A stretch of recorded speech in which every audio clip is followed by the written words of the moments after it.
Le mécénat de compétences, c'est l'engagement non pas d'une seule personne, mais d'une personne et de son entreprise. En fait, c'est l'engagement d'un collaborateur et de son entreprise, puisque du coup, l'entreprise va mettre à disposition d'une association le temps de travail d'un collaborateur qui va mettre à disposition ses compétences.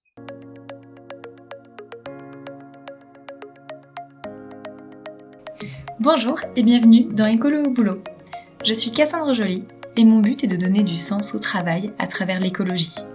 Ensemble, nous trouvons des idées, des astuces, de la motivation et de l'inspiration pour rendre son quotidien au travail plus écologique et se sentir utile.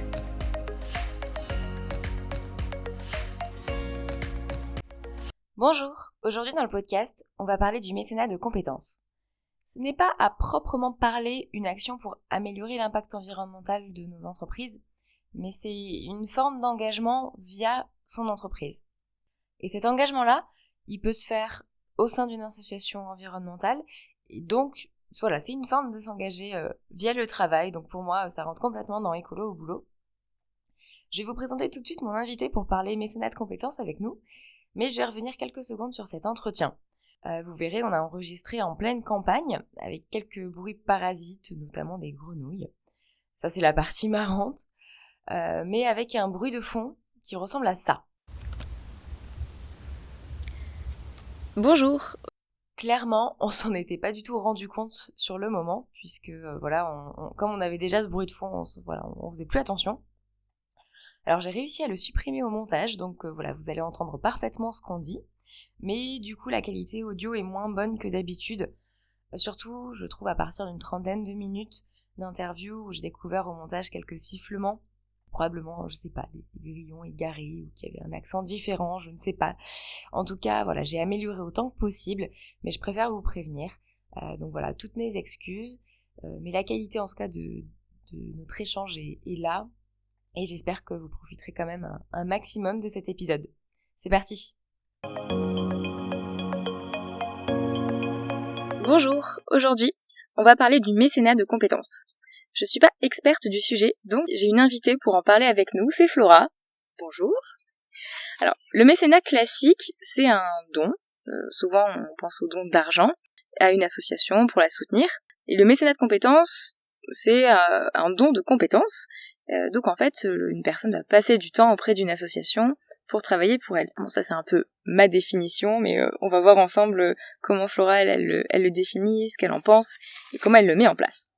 Juste avant qu'on commence, je voulais vous prévenir que vous allez peut-être entendre des bruits parasites autour de nous, parce qu'on a la chance d'être dans un cadre d'exception, on est à la campagne, dans le Tarn, devant une mare, donc il y a des grenouilles qui parfois nous saluent, il y a des petits insectes autour de nous aussi qui font du bruit, il y a un concert qui est en train de se mettre en place à quelques centaines de mètres, on est parti aussi loin que possible pour avoir pas trop d'impact, donc j'espère que ça brouillera pas la qualité du son. Du coup, Flora, en fait, tu m'as déjà parlé du mécénat de compétences, je sais que tu as travaillé dans une start-up spécialisée dans le mécénat de compétences, que tu en as fait toi-même et que tu l'as mis en place dans ton entreprise. Donc c'était évident pour moi que c'est avec toi qu'il fallait que je parle de ce sujet. Est-ce que tu peux te présenter rapidement pour qu'on sache qui tu es? Bonjour à tous. Donc effectivement, je m'appelle Flora Goldgrand, j'ai 27 ans et aujourd'hui je suis consultante SIRH dans une grande entreprise européenne.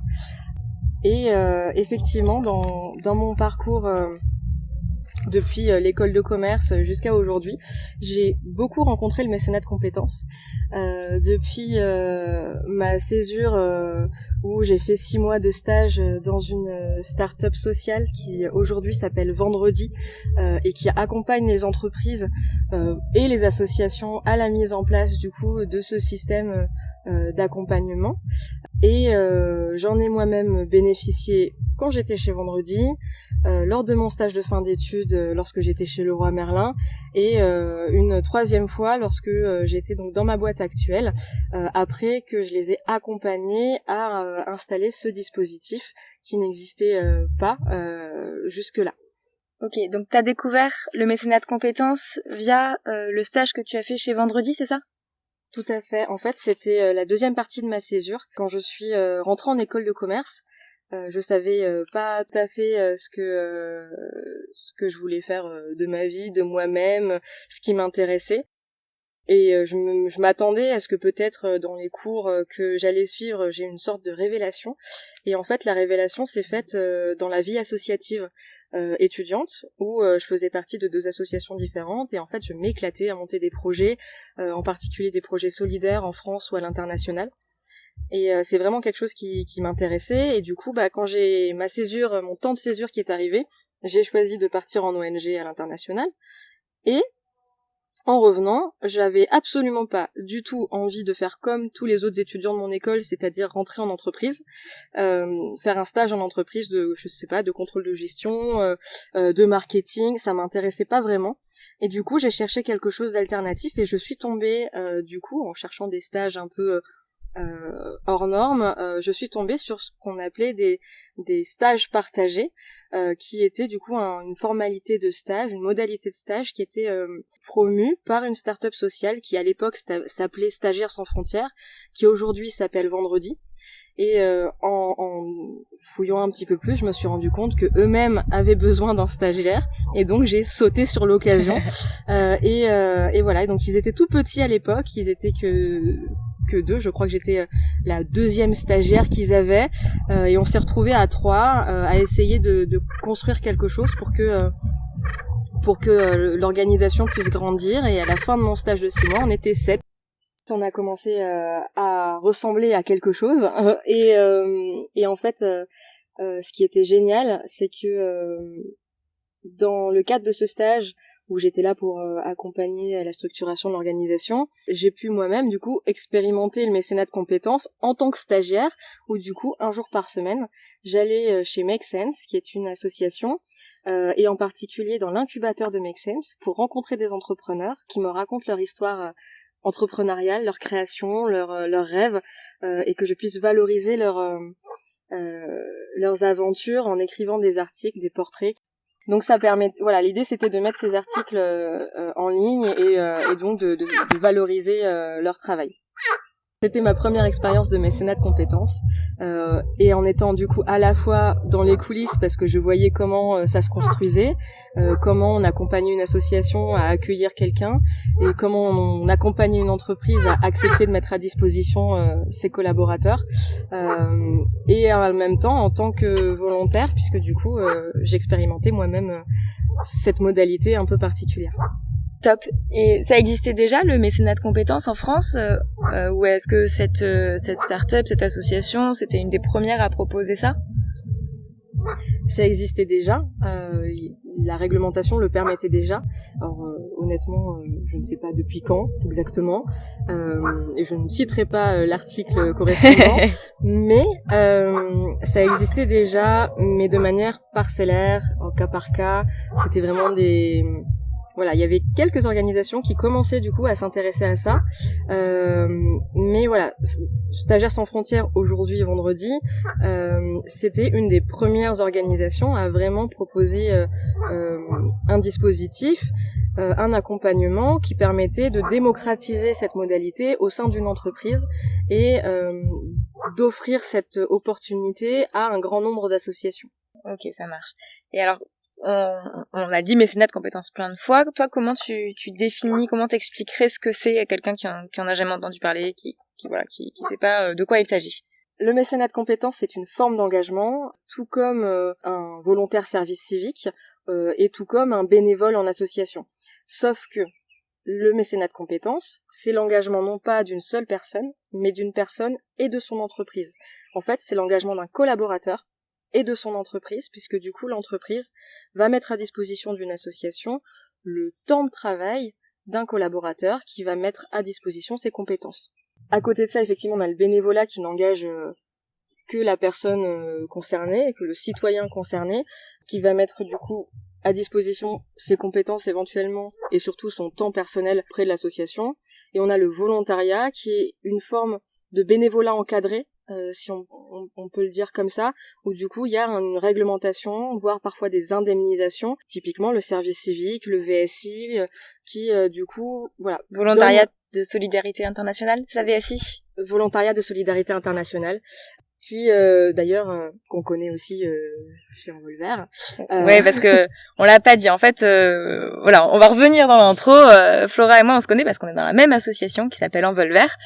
J'en ai déjà parlé parfois dans le podcast quand je parlais de sauver les forêts en entreprise, voilà, en téléchargeant l'îlot et en reversant ses gouttes à Envolver, typiquement. C'était une façon de faire, ou en mesurant son empreinte forêt. Vous avez peut-être déjà entendu dire ça. Voilà, on recontextualise, et donc Envolver a des volontaires en solidarité internationale sur des projets de replantation ou protection des forêts. Tout à fait. Fin de la parenthèse. Fin de la parenthèse. Et donc voilà, donc ça fait plein de formes d'engagement différentes. Et en fait, le mécénat de compétences est une forme d'engagement dans le cadre de son travail. Donc en fait, c'est comme si on était bénévole, mais toujours payé par son entreprise ? Oui, tout à fait. C'est-à-dire que le salaire ne change pas. Le temps qu'on passe en mécénat de compétences ne compte pas comme une absence. Il peut être valorisé en tant que mécénat de compétences. Je sais que dans le dispositif du coup dont j'ai bénéficié et que j'ai accompagné à mettre en place dans mon entreprise actuelle, quand on valorise nos jours de mécénat de compétences, on les valorise comme journée de solidarité. C'est vraiment, voilà, le salaire du collaborateur ne change pas, et l'entreprise du coup va pouvoir défiscaliser aussi parfois, en fonction de l'association qui est soutenue, défiscaliser du coup une partie de la charge que représente son collaborateur sur ces jours-là, au prorata évidemment. Ok, d'accord. Et donc, est-ce qu'il y a plusieurs formes de mécénat de compétences ? Comment ça marche ? Est-ce que ça se compte par nombre de jours par année ? Est-ce que c'est un jour par semaine ? Est-ce que c'est sur une période de temps ? Est-ce qu'il faut aller dans l'association ? Ou est-ce qu'on peut le faire depuis son bureau de travail classique ? Enfin voilà. Est-ce qu'il y a plusieurs formes ? Est-ce qu'il y en a une seule ? Comment ça se passe ? Il n'y a même pas plusieurs formes, il y a une infinité de formes. C'est-à-dire qu'en fait, tout dépend du cadre qu'a posé l'entreprise lorsqu'elle a mis en place ce dispositif, parce que d'un point de vue budgétaire, par exemple, peut-être que l'entreprise ne peut pas se permettre de donner plus de 5 jours, 10 jours, 15 jours par an et par collaborateur. Après, tout collaborateur ne va pas forcément faire du mécénat de compétences, mais chaque collaborateur va pouvoir avoir un solde de jours qui est donc fixé par l'entreprise pour des raisons tout simplement budgétaires. Et après, le mécénat de compétences peut s'organiser de manière assez fluide finalement entre les disponibilités du collaborateur et les besoins de l'association, dans le cadre du coup qui a été posé par le dispositif mis en place. Et ça peut être également des choses qui peuvent se faire en one shot, comme on dit. Certaines entreprises organisent du mécénat de compétences uniquement 1 ou 2 jours par an, mais par contre elles mobilisent tous leurs collaborateurs pendant 2 jours pour résoudre X problématiques de X associations en même temps. Donc c'est intéressant parce que ça crée une vraie dynamique. Après, ce pourquoi nous on ne s'est pas tourné vers ça donc dans mon entreprise actuelle, c'est tout simplement parce qu'on avait envie de faire plutôt un accompagnement long terme et laisser l'autonomie aux collaborateurs de s'engager comme ils le souhaitaient. S'ils voulaient s'engager 1 heure par mois, ils s'engageaient 1 heure par mois. S'ils voulaient s'engager 1 jour par semaine, dans la limite dans mon cas de 10 jours par an, il le pouvait aussi. Ça dépend vraiment de ses disponibilités, de l'impact que ça peut avoir sur ses missions professionnelles et des besoins de l'association, parce que clairement quand l'association elle a besoin de quelqu'un pour l'accompagner à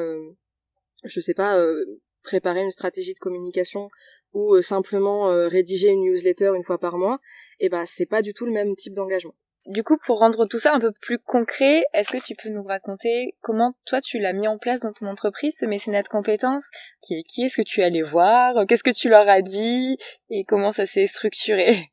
Alors, ça faisait peut-être 1 an que j'étais dans mon entreprise et comme je vous l'ai dit, moi ce qui me faisait kiffer c'était l'associatif, c'était j'avais besoin de m'engager, sauf que dans mes missions de tous les jours, c'était pas forcément là où je m'y retrouvais. Et du coup, j'ai sonné à la porte de la fondation de mon entreprise et de la direction RE, donc responsabilité d'entreprise de ma boîte, en leur disant bonjour, je veux faire quelque chose en lien avec la RSE. Je sais pas, est-ce que vous avez pas un projet sous le coude qui a besoin de quelqu'un, voilà.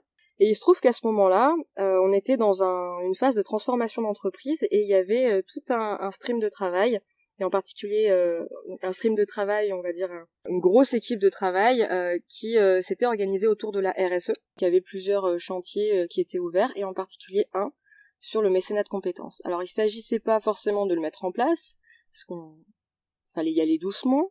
Il s'agissait de se dire, est-ce que vraiment ça nous intéresse? Est-ce qu'il faut y aller? Est-ce qu'il faut pas y aller? Qu'est-ce que ça nous rapporte? Pourquoi on ferait ça?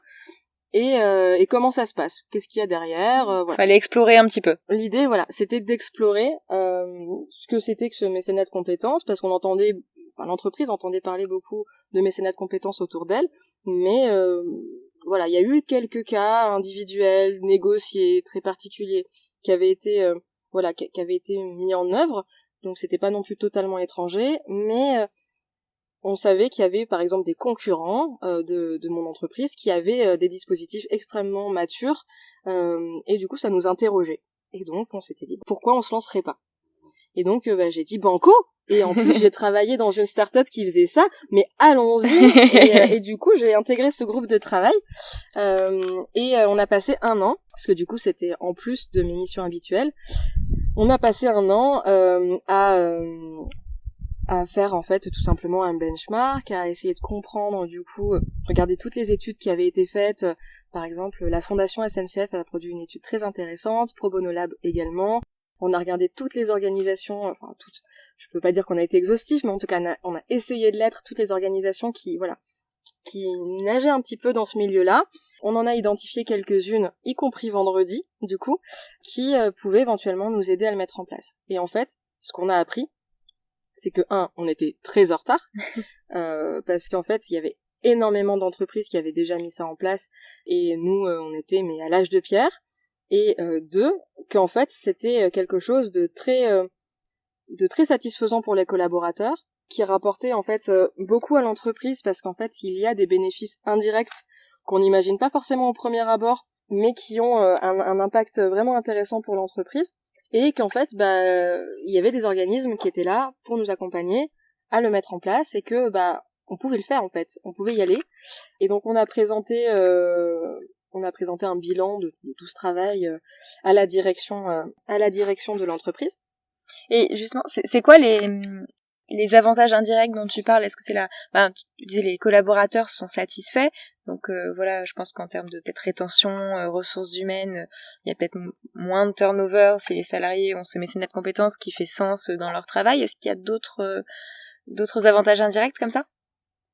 Oui, alors il y a des avantages pour les salariés, évidemment, puisque ça les sort de leur quotidien, ça leur fait rencontrer d'autres personnes, ça leur fait vivre une expérience différente. Ça peut aussi améliorer leurs compétences techniques éventuellement. Par exemple, si il s'agit d'une mission en stratégie de communication, une personne qui du coup est communicante va pouvoir développer encore ces compétences-là dans un contexte différent, donc ça accélère la progression. Ils vont pouvoir également développer des compétences qu'ils n'ont pas, compétences techniques qu'ils n'ont pas. Si on parle évidemment de mécénat de compétences un peu sur du long terme, et surtout ils vont pouvoir développer ce qu'on appelle les soft skills, c'est-à-dire plutôt des savoir-être, puisque effectivement la culture en association est très différente de la culture en entreprise, qu'il faut pouvoir être plus flexible, encore plus flexible qu'en entreprise. On s'adresse pas du tout de la même façon aux gens, et en fait on apprend à faire beaucoup avec peu. Et ce truc-là, faire beaucoup avec peu, en fait c'est riche aussi pour les entreprises.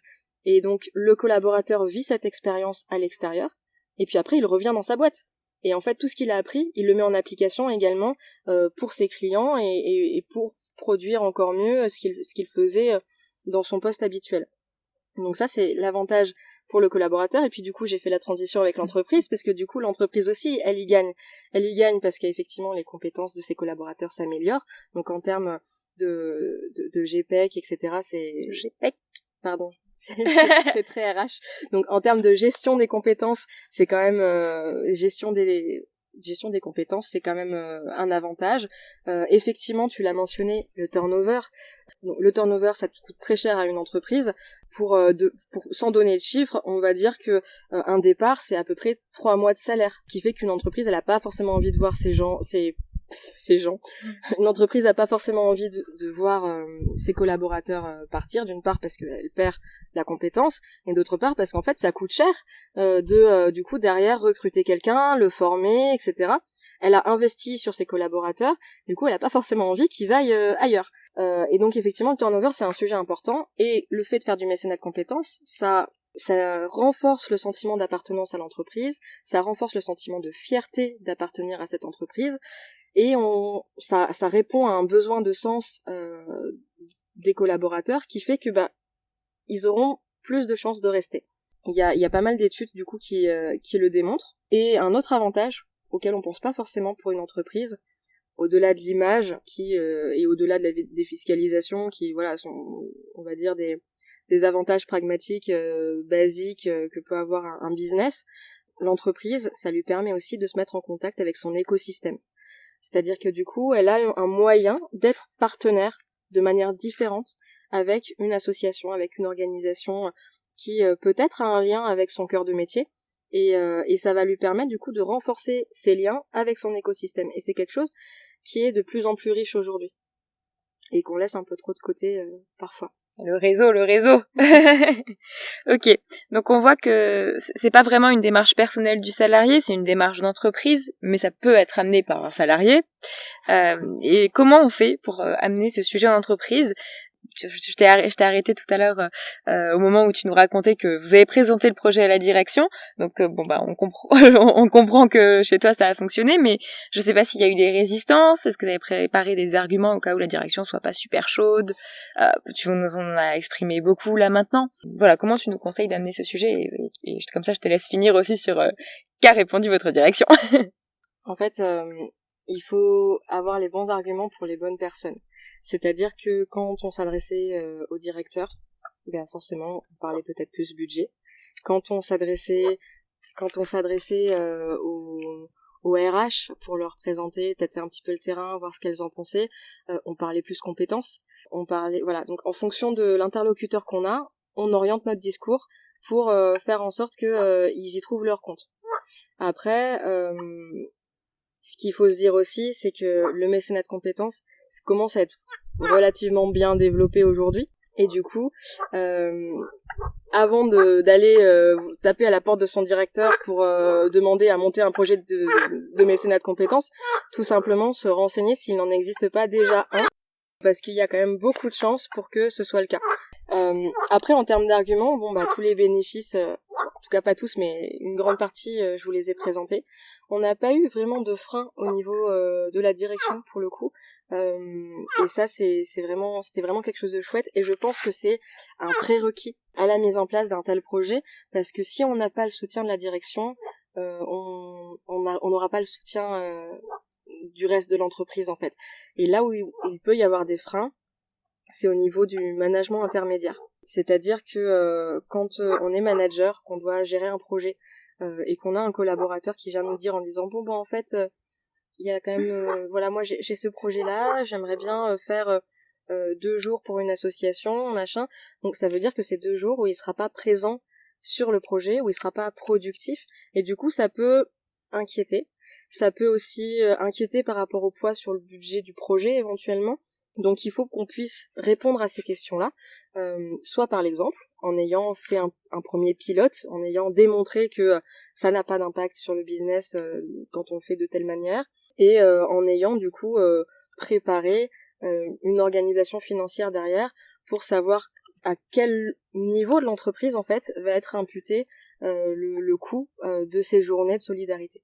Ok. Top, c'est beaucoup plus clair. Bon alors, maintenant imaginons, notre entreprise a dit oui, ok, pas de souci, vous pouvez faire du mécénat de compétences, on a fixé comment ça marche, tout le monde est convaincu.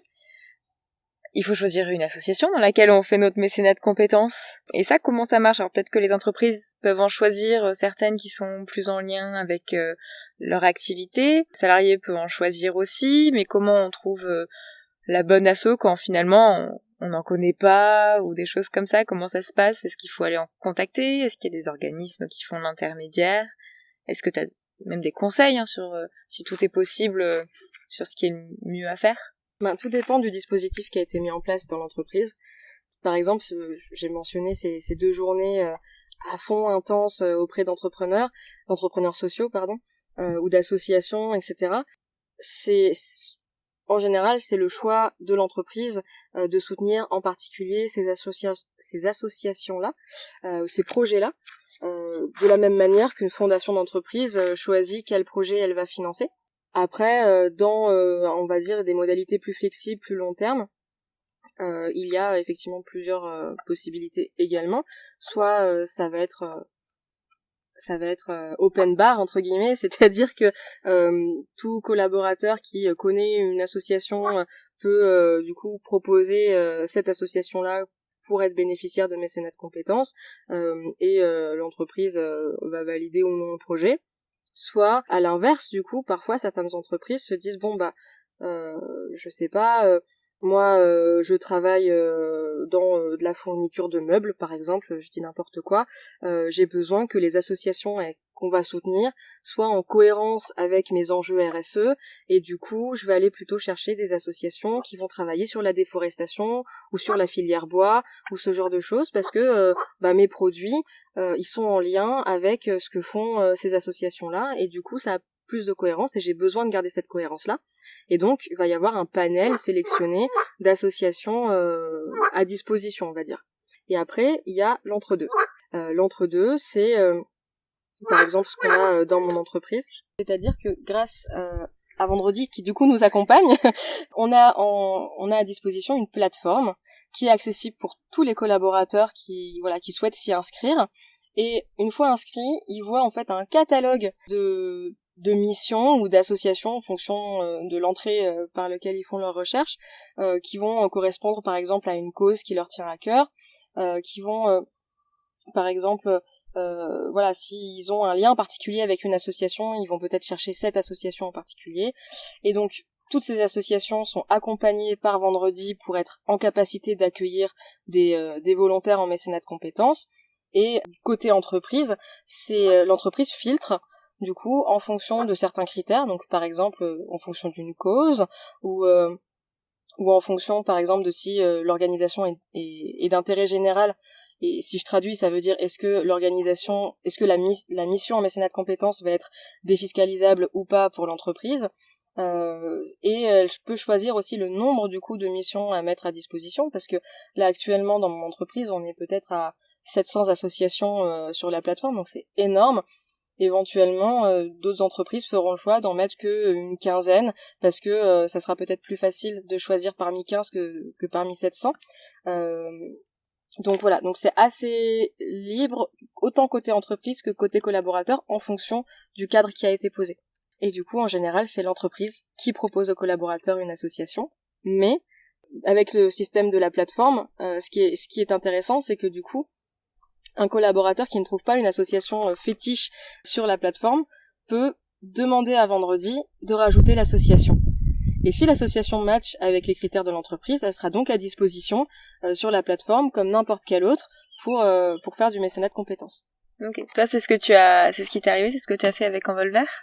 Alors il se trouve que Envolver, comme je les connais un peu, j'en avais déjà parlé avec eux, et donc ils étaient déjà sur la plateforme. D'accord. Mais effectivement, j'ai profité du fait qu'ils soient sur la plateforme pour pouvoir donner 5 jours que j'ai consacré à la mise en ligne du site internet, parce que du coup c'est toujours un moment assez intense où on travaille beaucoup et autant le faire sur mes heures de travail pour le coup, parce que autant voilà. Ça passait pas à l'extérieur. C'est ça, j'avais besoin de dormir. Donc du coup pour rester un être humain fonctionnel, c'était plus simple de se dire que j'allais faire ça sur mon temps de travail, et mon management a été très compréhensif. Il y a eu aucune négociation en fait. J'ai simplement demandé si ça posait problème à ma manager, qui m'a dit effectivement non, actuellement vu la charge de travail en plus c'est raisonnable côté pro en tout cas. Et du coup j'ai pu, grâce à la plateforme et grâce à ce dispositif là, faire une mission de mécénat de compétences pour Envolver, chez qui j'étais déjà bénévole. Donc c'est complémentaire. Ouais. Et donc comme t'étais déjà bénévole, tu connaissais déjà le système d'Envolver, t'avais pas besoin que quelqu'un t'encadre, t'explique, parce que voilà, t'en faisais déjà partie. Mais si c'est pas le cas, si c'est une nouvelle association, est-ce que l'association elle a des obligations ? Comment ça se passe en général? L'association a des obligations, oui, parce qu'en fait, comme quand on accueille un bénévole ou un volontaire, quand on accueille quelqu'un, en fait, il faut lui donner les moyens de faire la mission pour laquelle cette personne est missionnée. Et du coup, il faut effectivement qu'il y ait un interlocuteur. Il faut savoir en fait dans quel cadre va se faire cette mission. Donc, je n'ai pas mentionné ce point-là, mais comme c'est un engagement de l'entreprise et du collaborateur, il y a auprès de l'association, il y a une convention qui se met en place. C'est-à-dire que autant le bénévolat, on peut le faire sans forcément signer de contrat, mais là, pour le coup, il y a un contrat qui se tisse entre l'association et l'entreprise, et parfois sous certaines modalités avec le collaborateur. Ça dépend des choix juridiques de l'entreprise en fait réellement. Et en l'occurrence, dans ce contrat, on indique de quelle date à quelle date, combien de jours, quelle va être la mission, quels vont être éventuellement les livrables attendus, et qui est le responsable du coup en association de la personne. Et ça permet en fait d'assurer tout simplement la personne qui est en mécénat de compétences dans l'association.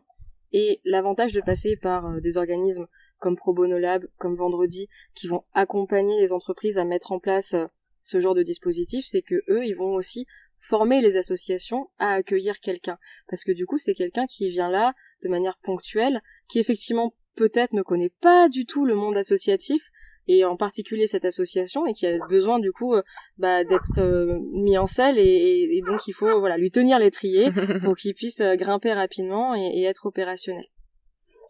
Ok, top. Ça c'est plus clair aussi. Je me demandais si tu avais des exemples sympas, des anecdotes de mécénat de compétences que tu as vécu toi personnellement ou dont tu as entendu parler. C'est donc l'occasion pour moi de vous raconter mon expérience chez Leroy Merlin et les compagnons bâtisseurs. Mon stage de fin d'études, si on se rappelle bien, j'ai fait en césure de l'ONG, de la start-up sociale, donc j'ai pas tout à fait de l'entreprise. Mais j'étais quand même en école de commerce, donc il fallait bien à un moment donné que je fasse de l'entreprise. Pour tout vous dire, j'avais peur de l'entreprise. J'avais peur de cette grosse boîte, de ce monstre noir où on savait pas trop ce qu'il y avait derrière, on entendait plein de choses affreuses. Donc j'avais pas trop envie d'y aller. Mais j'ai trouvé ce stage partagé, du coup, entre Leroy Merlin et les compagnons bâtisseurs à Lille. Côté Leroy Merlin, il s'agissait d'un poste pas vraiment un poste, mais en tout cas d'un rôle de chargé de projet RH. J'accompagnais effectivement un projet RH sur l'évaluation des collaborateurs. Et côté compagnon bâtisseur, 1 jour par semaine, du coup, pendant toute la durée de mon stage de 6 mois, j'étais censée, à la base, la fiche de poste, on va dire, c'était les accompagner pour mieux faciliter les réunions. Parce que ils avaient quelques difficultés de communication, et apparemment les réunions ça durait 2 heures, 3 heures, ça durait très longtemps, trop longtemps, et à la fin ils n'avaient pas forcément de décision, ou c'était pas très productif, et donc ils avaient des enjeux là-dessus. T'es là en facilitatrice, animatrice de réunion un peu. Oui, l'idée à la base c'était de leur transmettre une méthodologie, mettre en place on va dire des rituels, faire en sorte que en fonction de leurs besoins, les réunions puissent être plus cadrées. Et en arrivant, je me suis rendu compte que, au-delà de faciliter les réunions, ils avaient juste un souci d'organisation interne. C'était une jeune antenne. Les compagnons bâtisseurs, c'est une association qui est nationale, qui a des antennes régionales. Et il se trouve que à ce moment-là, l'antenne de Lille était très jeune et avait grossi très vite. Et du coup, il y avait certaines choses liées tout simplement à l'organisation interne de l'association, de l'antenne, qui n'étaient pas tout à fait mises en place, et qui faisaient qu'il y avait des problèmes de communication, tout simplement des problèmes relationnels qui rentraient dans le jeu, qui n'auraient pas dû rentrer dans le jeu, et qui créaient beaucoup de difficultés à travailler ensemble. Donc au-delà de la facilitation de réunion, il s'agissait plutôt de faire en sorte que les gens puissent se parler et s'organiser ensemble. Dans le cadre de tout ça, j'ai aussi un peu mis la main sur l'accompagnement sur la mise en place du process. Et donc, le message que je voulais passer derrière, c'est aussi se dire que c'est pas parce que sur une feuille de papier, il y a marqué il faut faire A et B, et que quand on arrive sur place, on se rend compte que A et B, ça sert à rien, qu'il faut se tenir à A et B. Au contraire, il faut essayer d'explorer un peu plus, se demander pourquoi A et B ça sert à rien, et essayer de proposer autre chose. Ouais, cette fois, on part sur une idée, sur une mission, parce qu'on sait qu'il faut ça, mais on n'a pas vu toutes les autres qui gravitent autour et qui sont peut-être prioritaires. Bon, bah cool.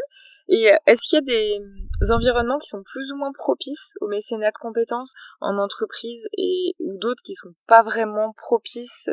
Je dirais pas qu'il y a des métiers moins propices, mais simplement des critères qui vont faire que le mécénat de compétences va s'orienter de telle ou telle manière. Par exemple, mon entreprise fait du conseil. Le conseil, la particularité, c'est qu'on est en mission chez un client, que c'est souvent intense, et que quand on n'est pas en mission chez un client, on est dans ce qu'on appelle l'interchantier. C'est-à-dire que, on est payé pareil, mais en fait, on travaille pas pour un client, on fait quelques travaux en interne, mais en fait, grosso modo, on s'embête.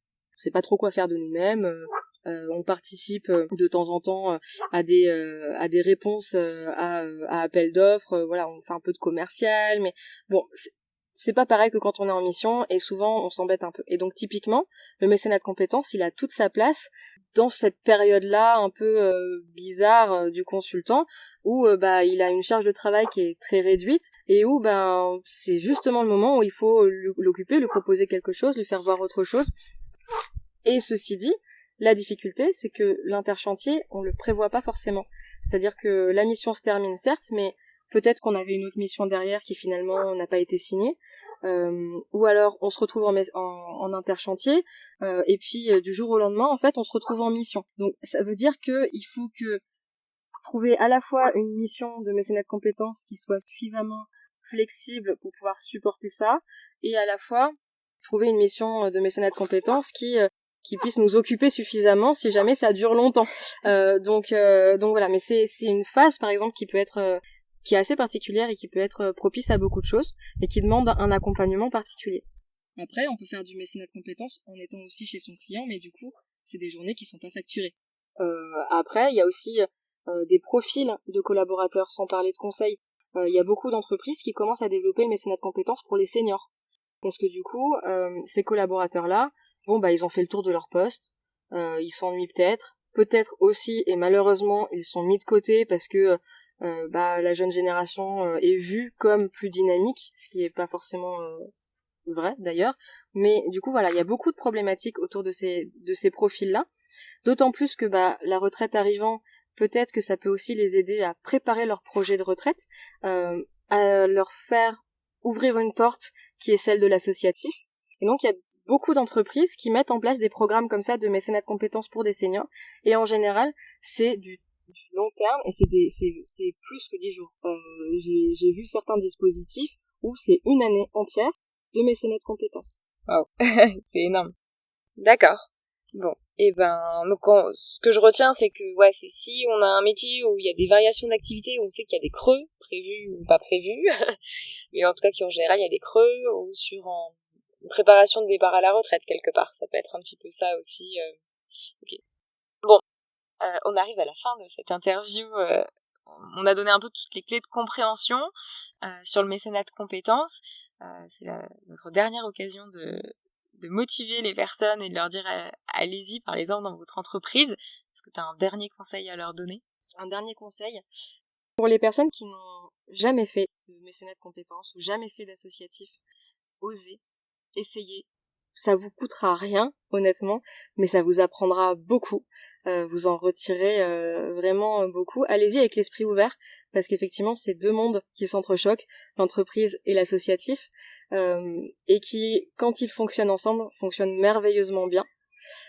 Et pour les personnes qui ont déjà fait du mécénat de compétences, qui ont déjà fait de l'associatif, parlez-en autour de vous, témoignez de ce que vous faites et donnez envie aux autres. Mais ouais, c'est dingue parce que tout à l'heure, tu disais qu'il y a plein d'entreprises qui l'ont mis en place. Moi, je connais personne à part toi qui a déjà fait du mécénat de compétences. Donc voilà, faut en parler du coup parce que je trouve ça trop bien. Bon, super. Merci beaucoup, Flora, pour toutes ces informations. Avec plaisir. Si on veut en savoir plus, est-ce que tu as un lien, un site web à nous conseiller? Allez voir, on va croire que je fais de la pub pour eux, mais allez voir le site web de Vendredi. Baladez-vous aussi chez Pro Bono Lab. Baladez-vous, allez chercher l'étude de la Fondation SNCF, qui est vraiment bien faite. De manière générale, vous allez trouver vraiment beaucoup de ressources en ligne. Donc, soyez curieux. Bon bah super, je mettrai les liens dans la description de l'épisode, vous pourrez aller cliquer directement dessus. Top, merci, à bientôt. À bientôt.